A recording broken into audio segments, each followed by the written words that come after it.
ہے قول محمد قول خدا فرمان نہ بدلا جائے گا، بدلے گا زمانہ لاکھ مگر قرآن نہ بدلا جائے گا۔ الحمدللہ نحمدہ ونستعینہ ونستغفرہ ونؤمن بہ ونتوکل علیہ ونعوذ باللہ من شرور انفسنا ومن سیئات اعمالنا، من یہدہ اللہ فلا مضل لہ ومن یضللہ فلا ہادی لہ، ونشہد ان لا الہ الا اللہ وحدہ لا شریک لہ، ونشہد ان سیدنا وسندنا وحبیبنا ونبینا ومولانا محمدا عبدہ ورسولہ، وصلی اللہ تعالی علی خیر خلقہ محمد وعلی آلہ واصحابہ اجمعین، اما بعد۔ باب قول النبی صلی اللہ علیہ وسلم اللہم علمہ الکتاب، وبہ قال حدثنا ابو معمر قال حدثنا عبد الوارث قال حدثنا خالد عن عکرمۃ عن ابن عباس رضی اللہ عنہما انہ قال ذمنی رسول اللہ صلی اللہ علیہ وسلم وقال اللہم علمہ الکتاب او کما قال علیہ الصلاۃ والسلام۔ الحمدللہ حدیث شریف کا سلسلہ جاری ہے۔ کتاب العلم چل رہا ہے علم کے تعلق سے۔ گزشتہ مجلس میں حضرت موسیٰ علیہ السلام اور اسی طریقے سے حضرت خضر علیہ السلام کے تعلق سے مختصر واقعہ ہمارے سامنے بیان ہوا تھا، اور بہت ساری باتیں گزشتہ مجلس میں آئی تھیں۔ ان تمام باتوں کو لوٹانا اس میں جو ہے وقت نکل جائے گا۔ آج جو حدیث ہمارے سامنے آ رہی ہے اس کے لیے حضرت امام بخاری رحمۃ اللہ علیہ باب باندھ رہے ہیں۔ باب قول النبی صلی اللہ علیہ وسلم اللہم علمہ الکتاب۔ نبی صلی اللہ علیہ وسلم نے ارشاد فرمایا اے اللہ اس کو کتاب کا علم عطا فرما۔ یہ جو ہے حدیث ہی ہے، حدیث کے الفاظ کو ہی حضرت امام بخاری رحمۃ اللہ علیہ باب باندھ رہے ہیں۔ یعنی کہ یہ حدیث جو ہمارے سامنے آ رہی ہے ایک دعا کے الفاظ ہیں۔ اب یہ دعا اللہ کے نبی صلی اللہ علیہ وسلم کس کے بارے میں دے رہے ہیں وہ حدیث میں بات ہمارے سامنے واضح ہو جاتی ہے کہ حضرت عبداللہ ابن عباس رضی اللہ عنہما حدیث کے راوی ہیں، اور انہی کو اللہ کے نبی صلی اللہ علیہ وسلم دعا دے رہے ہیں۔ کیا دعا دے رہے ہیں؟ اللہم علمہ الکتاب، اے اللہ اس کو کتاب کا علم عطا فرما۔ یعنی کہ کتاب کا علم کا مطلب قرآن پاک کا علم عطا فرما۔ اسی لیے آج جتنی بھی قرآن پاک کی تفسیریں ہیں، تقریباً کئی ہزار جو ہے کتابیں موجود ہیں قرآن پاک کی تفسیر میں، اردو میں، عربی میں، فارسی میں۔ تو ان تمام کتابوں میں سب سے بہتر جو کتاب ہے، سب سے بہترین جو تفسیر ہے وہ حضرت عبداللہ ابن عباس رضی اللہ عنہما کی تفسیر ہے، اس لیے کہ اللہ کے نبی صلی اللہ علیہ وسلم نے ان کے لیے دعا فرمائی ہے۔ اب اتنے اونچے نبی کسی کے بارے میں دعا فرمائیں وہ دعا قبول نہ ہو، ایسا ہو نہیں سکتا۔ تو اللہ کے نبی حضرت عبداللہ ابن عباس رضی اللہ عنہما کے لیے دعا کر رہے ہیں، وہ دعا اللہ کے ہاں قبول ہو جا رہی ہے۔ اسی لیے اللہ رب العزت نے حضرت عبداللہ ابن عباس رضی اللہ عنہما کو قرآن پاک کی تفسیر کا ایسا علم عطا فرمایا، اتنا بہترین علم اللہ رب العزت نے کسی اور کو عطا نہیں فرمایا۔ پیچھے یہ باتیں جو ہے گزر چکی ہیں کہ حضرت عمر رضی اللہ عنہ اپنے دور خلافت میں جب آپ امیر المومنین تھے تو اس وقت بڑے بڑے صحابہ آپ کی مجلس میں ہوتے تھے۔ کسی دینی اور فقہی کوئی جو ہے مسئلہ درپیش ہوتا تو بڑے صحابہ کو بلا کر مشورہ کرتے تھے۔ تو ان بڑے صحابہ میں حضرت عبداللہ ابن عباس رضی اللہ عنہما نوجوان صحابی اور عمر میں بہت چھوٹے، اس کے باوجود بھی حضرت عمر رضی اللہ عنہ آپ کو بڑے صحابہ کی مجلس میں بٹھاتے تھے، اپنے بازو بٹھاتے تھے۔ کیوں بٹھاتے تھے؟ وجہ اس کی یہی ہے کہ آپ کے پاس تفسیر کا علم، قرآن پاک کا علم بہت ہی اونچے پیمانے پر تھا، آپ کو اللہ نے ایسا علم عطا فرمایا تھا۔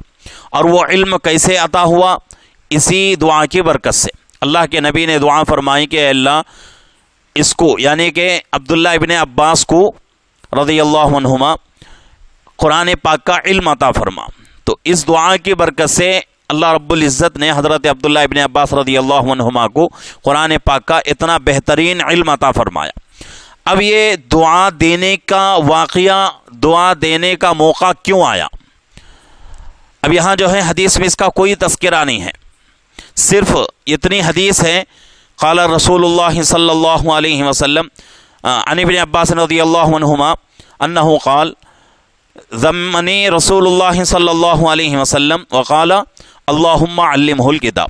بس حدیث جو ہے مکمل ہو رہی ہے، دعا دے کے اللہ کے نبی صلی اللہ علیہ وسلم یہ حدیث جو ہے مکمل کر رہے ہیں۔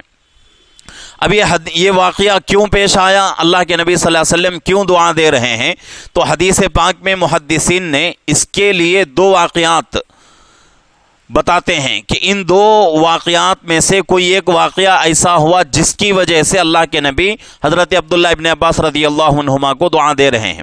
پہلا واقعہ یہ ہوا کہ ایک مرتبہ آپ اپنی بیوی ام المؤمنین حضرت میمونہ رضی اللہ عنہا کے گھر میں تھے، اور حضرت عبداللہ ابن عباس رضی اللہ عنہما حضرت میمونہ رضی اللہ عنہا کے درمیان خالہ اور بیٹے کا رشتہ تھا۔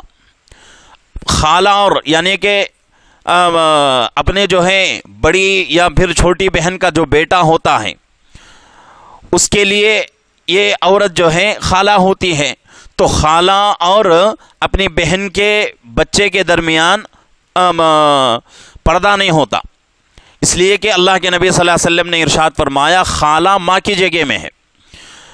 ایک حدیث آتی ہے کہ ایک صحابی آ کر کہتے ہیں کہ میں نے جو ہے میرے والدہ کے ساتھ، میرے ماں باپ کے ساتھ جو ہے میں نے بہت ظلم کیا ہے، اب ان کا انتقال ہو چکا ہے، اب ان کے فرما برداروں میں میرا نام شامل ہو جائے تو مجھے کیا کرنا چاہیے؟ تو حضرت اللہ کے نبی صلی اللہ علیہ وسلم فرماتے ہیں کہ آپ کے خالہ زندہ ہیں؟ تو صحابی فرماتے ہیں ہاں زندہ ہیں۔ تو اللہ کے نبی فرماتے ہیں جاؤ ان کی خدمت کرو، ان کی خدمت کرنے کی وجہ سے تم کیا ہو جاؤ گے؟ والدین کے فرما بردار بن جاؤ گے۔ تو اللہ کے نبی صلی اللہ علیہ وسلم نے خالہ کو ماں کی جگہ میں رکھا ہے، تو ماں کا جتنا مقام ہے اتنا تو مقام جو ہے یہ ہم نہیں کہہ سکتے کہ بھئی ماں کا جتنا مقام ہے اتنا ہی مقام جو ہے خالہ کا ہے، ایسا تو ہم نہیں کہہ سکتے، لیکن اتنا ضرور ہے کہ ماں کے مقام کے قریب قریب خالہ کا بھی مقام ہے۔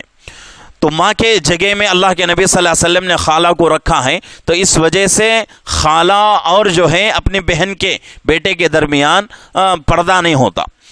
تو یہاں جو ہے حضرت میمونہ رضی اللہ عنہا حضرت عبداللہ ابن عباس رضی اللہ عنہما کی خالہ ہیں۔ فرماتے ہیں کہ میں ایک مرتبہ میرے دل میں خیال آیا کہ بھئی اللہ کے نبی صلی اللہ علیہ وسلم کی رات کی عبادت دیکھوں، اس لیے میں نے سوچا اس دن جو ہے میرے خالہ کی باری تھی، تو اللہ کے نبی صلی اللہ علیہ وسلم گھر میں آئے، رات ہو گئی، اور رات ہونے کے بعد آپ وضو وغیرہ کر کے نیت باندھ کے نماز کے لیے کھڑے ہو گئے۔ اب میں بھی جو ہے اللہ کے نبی صلی اللہ علیہ وسلم کے پیچھے جا کے آپ کے اقتداء میں کھڑا ہو گیا نماز پڑھنے کے لیے، آپ کے بائیں طرف کھڑا ہو گیا، یعنی ڈیویں طرف کھڑا ہوا۔ تو اللہ کے نبی صلی اللہ علیہ وسلم نے کیا کیا، نماز کے اندر ہی حضرت عبداللہ ابن عباس رضی اللہ عنہما کو پکڑ کر اپنے دائیں طرف کھڑا کر لیا۔ ڈیویں طرف کھڑے ہوئے تھے تو اللہ کے نبی نے کیا کیا، آپ کا ہاتھ پکڑ کر آپ کو سیدھے طرف کھڑا کر لیا، برابر میں کھڑا کر لیا۔ تو حضرت عبداللہ ابن عباس رضی اللہ عنہما آپ کے برابر کھڑے نہیں ہوئے بلکہ پیچھے ہٹ کر کھڑے ہو گئے۔ نماز ہو گئی، نماز ہونے کے بعد اللہ کے نبی صلی اللہ علیہ وسلم سوال کر رہے ہیں کہ بھئی میں نے آپ کو اپنے دائیں بازو میں برابر کھڑا کیا تھا، آپ میرے دائیں بازو برابر کیوں کھڑے نہیں ہوئے، پیچھے کیوں ہٹ گئے؟ تو اس وقت حضرت عبداللہ ابن عباس رضی اللہ عنہما فرماتے ہیں کہ اللہ کے نبی آپ تو اتنے اونچے نبی ہیں، آپ کے برابر میں کیسے کھڑا ہو سکتا ہوں؟ آپ کا مقام بہت اونچا ہے، آپ کے برابر اگر کھڑا ہو جاؤں گا تو آپ کی شان میں گستاخی کرنے والا ہو جاؤں گا، آپ کے ادب کے خلاف ہے، اس لیے میں پیچھے ہٹ گیا۔ تو تو یہ بات اللہ کے نبی صلی اللہ علیہ وسلم کو بہت پسند آئی، اور اللہ کے نبی صلی اللہ علیہ وسلم نے اس موقع پر یہ دعا دی، اللہم علمہ الکتاب، اے اللہ اس کو کتاب کا علم عطا فرما، یعنی قرآن پاک کا علم عطا فرما۔ تو کچھ محدثین جو ہے اس واقعے کو دلیل بناتے ہیں، اور ایک واقعہ کچھ محدثین فرماتے ہیں کہ ایک مرتبہ اللہ کے نبی صلی اللہ علیہ وسلم بیت الخلاء کے لیے گئے، تو اپنی جو ہے ضرورت سے فارغ ہو کر آئے تو دیکھا کہ وضو کا پانی بالکل تیار تھا۔ حضرت عبداللہ ابن عباس رضی اللہ عنہما جب اللہ کے نبی صلی اللہ علیہ وسلم بیت الخلاء کے لیے گئے تو آنے تک آپ کے لیے لوٹا، پانی، مسواک وغیرہ سب چیزوں کا انتظام کر کے رکھ دیا، تاکہ آپ آئیں گے، آ کر فوراً جو ہے مسواک کریں گے، وضو کریں گے۔ تو یہ ادا اور یہ خدمت اللہ کے نبی صلی اللہ علیہ وسلم کو بہت پسند آئی۔ اللہ کے نبی صلی اللہ علیہ وسلم واپس آئے، دیکھا کہ لوٹا ہے، پانی ہے، اور اسی طریقے سے مسواک رکھا ہوا ہے۔ تو اللہ کے نبی نے پوچھا کہ بھئی یہ کام کس نے کیا؟ حضرت عبداللہ ابن عباس رضی اللہ عنہما نے کہا، یا کچھ لوگوں نے کہا کہ عبداللہ نے کیا ہے۔ تو اس وقت اللہ کے نبی صلی اللہ علیہ وسلم نے یہ دعا دی، اللہم علمہ الکتاب، اے اللہ اس کو کتاب کا علم عطا فرما۔ تو اب یہاں جو ہے دونوں واقعات ہیں۔ ایک واقعات میں ہمیں جو ہے یہ پتہ چلتا ہے کہ بھئی ادب کی وجہ سے اللہ کے نبی صلی اللہ علیہ وسلم دعا دے رہے ہیں حضرت عبداللہ ابن عباس رضی اللہ عنہما کے لیے۔ اور دوسری چیز جو ہے وہ خدمت ہے، خدمت ایسی کی کہ اللہ کے نبی صلی اللہ علیہ وسلم ضرورت سے فارغ ہو کر آئے، آپ کو جو چیزیں ضروری تھیں، پانی، لوٹا، مسواک وغیرہ، یہ تمام چیزیں رکھی ہوئی تھیں، تو اس خدمت کی وجہ سے اللہ کے نبی صلی اللہ علیہ وسلم نے حضرت عبداللہ ابن عباس رضی اللہ عنہما کو یہ دعا دی۔ تو اس سے پتہ چلتا ہے کہ اپنے سے بڑے لوگ جو ہیں، اور خصوصاً علم والے حضرات محدثین فرماتے ہیں کہ اس واقعے سے ہم کو سبق لینا چاہیے کہ یہاں جو ہے اللہ کے نبی صلی اللہ علیہ وسلم حضرت عبداللہ ابن عباس رضی اللہ عنہما سے بڑے عالم، ایسا ہو نہیں سکتا کہ اللہ کے نبی صلی اللہ علیہ وسلم کا علم کم ہو، حضرت عبداللہ ابن عباس رضی اللہ عنہما کا علم زیادہ ہو جائے، ایسا ہو نہیں سکتا۔ تو اللہ کے نبی صلی اللہ علیہ وسلم کا علم اونچے جو ہے طبقے کا، اونچے مرتبے کا علم، اور حضرت عبداللہ ابن عباس رضی اللہ عنہما کا علم آپ کے علم سے چھوٹا تھا۔ تو اس سے یہی پتہ چلتا ہے کہ بھئی اپنے سے زیادہ علم والے کی کیا کرنا چاہیے؟ ادب کرنا چاہیے، اور اس کی خدمت کرنا چاہیے۔ اس خدمت کی وجہ سے کبھی کبھی جو ہے ہم لوگ جو ہے کسی عالم کی، کسی جو ہے بڑے جو ہے مفتی کی خدمت کرتے ہیں، تو خدمت کرنے کی وجہ سے ان کے زبان سے بے ساختہ، بے اختیار جو ہے دعائیں نکلتی ہیں۔ جب ان کی زبان سے بے اختیار دعائیں نکلتی ہیں، وہ دعائیں اللہ کے یہاں بہت جلد قبول ہوتی ہیں۔ وہ اس دعا کے مقابلے میں کہ ہم جو ہے ان سے یہ کہیں کہ میرا کام نہیں ہو رہا ہے، اس کے لیے آپ دعا کر دیں، وہ بھی قبول ہوگی، اس سے جو انکار نہیں ہے، لیکن خود بخود سامنے والا ہمارے لیے اگر دعا کرے تو وہ آدمی جو ہے دل سے دعا کرے گا۔ دل سے جب دعا نکلتی ہے تو اللہ کے یہاں قبول ہو جاتی ہے۔ شاعر کہتا ہے دل سے جو بات نکلتی ہے اثر رکھتی ہے، پر نہیں مگر پرواز مگر رکھتی ہے، یعنی کہ دل سے نکلنے والی بات جو ہے وہ اللہ کے یہاں قبول ہو جاتی ہے۔ تو اس واقعے سے ہم کو جو ہے سبق لینے کی ضرورت ہے، اور اس واقعے سے جو ہے اپنی زندگیوں میں کچھ جو ہے تبدیلی لانے کی ضرورت ہے کہ آج ہم جو ہے علم والوں کے ساتھ ہمارا رویہ کیسا ہے، علم والوں کے ساتھ ہمارا برتاؤ کیسا ہے، اس کو جو ہے سوچنے کی ضرورت ہے۔ اس لیے کہ کتاب العلم چل رہا ہے، اور اس حدیث کو حضرت امام بخاری رحمۃ اللہ علیہ کتاب العلم میں ہی لا رہے ہیں، کسی دوسرے باب میں نہیں لا رہے ہیں، کتاب العلم میں لا رہے ہیں۔ تو مطلب یہ ہے کہ حضرت امام بخاری رحمۃ اللہ علیہ بھی سمجھانا چاہتے ہیں کہ بھئی علماء کی اور اپنے اساتذہ کی کیا کرو؟ قدر کرو، ان کا ادب کرو، ان کی خدمت کرو۔ تو اس سے جو ہے ان کی زبان سے جو دعائیں نکلتی ہیں وہ دعائیں اللہ کے ہاں قبول ہو جاتی ہیں۔ تو یہ جو ہے اللہ کے نبی صلی اللہ علیہ وسلم کی دعا کی برکت تھی حضرت عبداللہ ابن عباس رضی اللہ عنہما کے لیے کہ آپ دنیا کے سب سے بڑے محدث بنے۔ آپ سے بڑا محدث آج تک پیدا نہیں ہوا، اور انشاءاللہ قیامت تک پیدا نہیں ہو سکے گا، اس لیے کہ صحابی ہیں۔ حضرت عبداللہ ابن عباس رضی اللہ عنہما صحابی ہیں، اور وہ کون سے صحابی؟ اللہ کے نبی صلی اللہ علیہ وسلم کے چچا کے بیٹے حضرت عباس رضی اللہ عنہ آپ کے چچا تھے، اللہ کے نبی صلی اللہ علیہ وسلم کے چچا تھے، تو ان کے بیٹے حضرت عبداللہ رضی اللہ عنہ، تو اس وجہ سے تو آپ کی جو ہے فضیلتیں بڑھ جاتی ہیں۔ ایک فضیلت تو یہ ہے کہ بھئی آپ جو ہے اللہ کے نبی صلی اللہ علیہ وسلم کے چچا کے بیٹے، دوسری فضیلت یہ ہے کہ آپ صحابی رسول ہیں، تیسری فضیلت یہ ہے کہ آپ کے لیے اللہ کے نبی نے دعا فرمائی، وہ دعا اللہ کے یہاں قبول بھی ہو گئی۔ تو اب یہ تین فضیلتیں جمع ہو گئیں، تو پھر جو ہے ان فضیلتوں کے ہوتے ہوئے آپ سے بڑا محدث کوئی دنیا میں ہو نہیں سکتا۔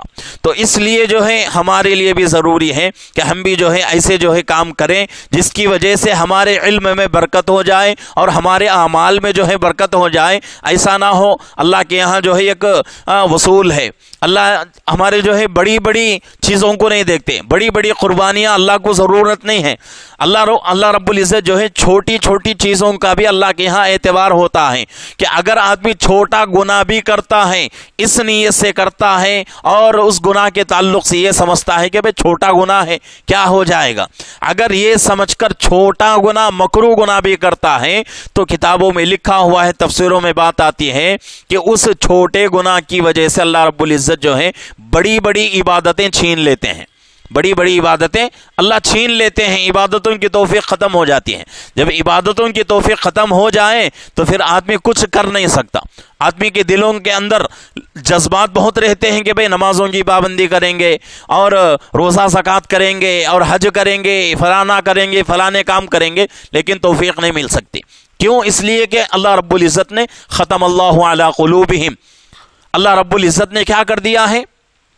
دلوں پر مہر لگا دیا ہے۔ جب اللہ کے طرف سے کسی کے دل پہ مہر لگ جاتی ہے تو وہ دل نہیں پلٹ سکتا۔ تو اس لیے ضروری ہے کہ کسی چھوٹے گناہ کو بھی ہلکے میں نہیں لینا چاہیے، کہ اگر ہم کسی چھوٹے گناہ کو ہلکے میں لے کر یہ سمجھیں کہ بھئی چھوٹا گناہ ہے کیا ہو جائے گا، تو اس کی وجہ سے اللہ رب العزت جو ہے بڑی بڑی عبادتوں کی توفیق چھین لیں گے۔ جب بڑی عبادتوں کی توفیق چھین گئی اللہ کی طرف سے تو آدمی کچھ کر نہیں سکتا، جتنا کیا ہے پورا جو ہے برباد ہو جائے گا۔ جیسا کہ شیطان کا واقعہ ابلیس کا ہمارے سامنے آتا ہے۔ ابلیس نے کیا کیا تھا؟ بہت معمولی سمجھا تھا۔ کیا ابلیس جو ہے اس کا بہت اونچا مقام تھا، عزازیل اس کا نام تھا اور فرشتوں کا سردار تھا، فرشتوں کو جو ہے تعلیم دیتا تھا، سبق دیتا تھا، اتنا اونچا اس کا مقام، لیکن اللہ رب العزت نے ایک گناہ کی وجہ سے ایسا اللہ نے اس کو اپنے دربار سے دھتکار دیا، اپنے دربار سے اس کو خارج کر دیا کہ قیامت تک بھی اس کے اوپر اللہ کی اور پوری مخلوق کی لعنت اس کے اوپر ہوتی رہے گی۔ اور یہ کیوں ہوا؟ تو ابلیس کے اندر جو ہے ایک انانیت تھی، اکڑ پن تھا اس کے اندر کہ میں بڑا اور یہ سامنے والا کچھ بھی نہیں۔ تو اس لیے اللہ رب العزت نے اس کو جو ہے دھتکار دیا اور ایسا ذلیل کر دیا کہ قیامت تک وہ شیطان اور ابلیس جو ہے ذلیل ہوتا رہے گا، قیامت تک بھی اللہ کی، فرشتوں کی اور پوری مخلوق کی اس کے اوپر لعنت ہوتی رہے گی۔ تو اس لیے ہمارے لیے بھی ضروری ہے کہ ہم جو ہے کسی چھوٹے گناہ کو ہلکے میں نہ لیں۔ چھوٹا گناہ ہو، بڑا گناہ ہو، گناہ ہوتا ہے، گناہ ہوتا ہے۔ ایسا نہیں سوچنا چاہیے کہ بھئی چھوٹا گناہ ہے کر لیں گے پھر جو ہے معاف ہو جائے گا، ہو نہیں سکتا۔ چلو سوچ ہماری جو ہے صحیح ہے، ہم یہ سوچ رہے ہیں کہ بھئی چھوٹا گناہ ہے کر لیں گے، بعد میں جو ہے اللہ سے معافی مانگ لیں گے۔ کیا زندگی کا بھروسہ ہے کہ بھئی معافی چاہنے سے پہلے ہماری موت ہو جائے؟ گناہ ہو گیا، ابھی اللہ سے ہم نے توبہ نہیں کی، اس سے پہلے موت ہو گئی تو ہماری حالت کیا ہو جائے گی؟ تو اس لیے ضروری ہے قدم قدم پر اللہ سے ڈر کر زندگی گزارنے کی ضرورت ہے۔ کسی چھوٹے گناہ کو چھوٹا نہیں سمجھنا چاہیے اور کسی بڑی نیکی کو بڑی بھی نہیں سمجھنا چاہیے۔ بس اللہ کی طرف سے توفیق ہو رہی ہے، کر رہا ہے انسان۔ اگر وہی اللہ کی طرف سے توفیق نہیں ہوتی، آج ہم لوگ یہاں بیٹھے ہوئے ہیں، اللہ نے توفیق دی ہے تو میں حدیث بیان کر رہا ہوں، آپ لوگ سن رہے ہیں، اگر اللہ اس کی توفیق ہم سے چھین لے تو ہم بھی جو ہے دوسروں کی طرح سڑکوں پہ گھومتے رہتے، بازاروں میں گھومتے رہتے اور گناہوں میں اور گناہوں کے ماحول میں رہتے۔ اللہ نے مجھے آپ کو توفیق دی ہے، تو اس طریقے سے کسی بڑے جو ہے نیکی کو بڑا نہیں سمجھنا چاہیے، کسی چھوٹے گناہ کو چھوٹا نہیں سمجھنا چاہیے۔ اگر کسی چھوٹے گناہ کو ہلکے میں آدمی لیتا ہے، چھوٹا سمجھتا ہے، تو وہاں سے جو ہے اس کی بربادی شروع ہو جاتی ہے۔ اللہ ہم سب کی حفاظت فرمائے۔